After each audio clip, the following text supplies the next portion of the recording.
So the question today is, what happens when I overload my washing machine? The answer is different between top load and front load. But the number one overloaded top loader is certainly the impeller top loader opposed to an agitator top loader. As you can see here, it just has a plate down at the bottom of the machine with some arms that it's designed to move around the water and soap to mix it, to move around the clothing to agitate against each other, and to try to bloom the clothing up through the middle to get to the top of the load. The reason for that is if a top loader, even with the most water, is loaded to here, your water's about here, even on the highest water setting. The problem with that is going to be that most of the clothes aren't even wet. So you need the machine to work properly and send the clothing up to the top of the load to get it clean.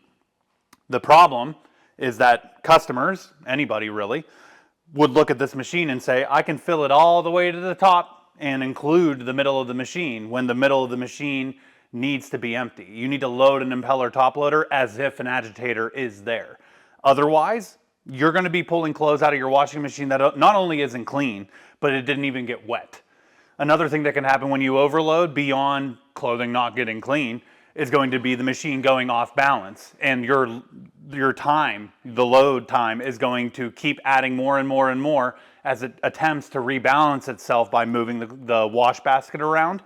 A lot of times it'll just error out and just not complete the cycle at all once it tries to rebalance itself a couple of times. So the answer for top load is it's going to go off balance, possibly error out and not complete the cycle, and your clothes aren't going to get clean. Similarly, in a front loader, it's a little bit harder to overload a front loader with the fact that it is a tub turned on end.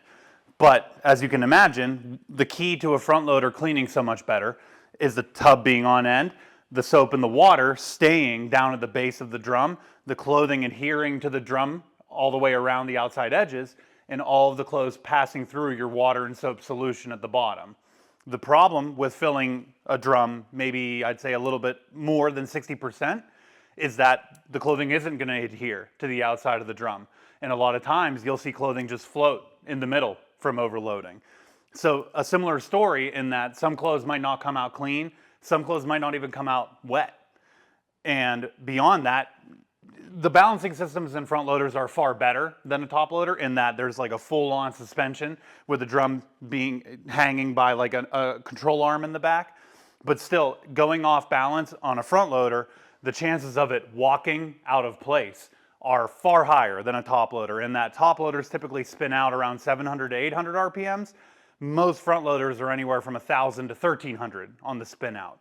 That's when you're going to see the walking when you overload, error codes kicking, the time adding on, a similar story, but two different reasons. So at the end of the day, buying the biggest front load or top load washing machine isn't going to mean necessarily less loads of laundry if you're going to jam pack it full.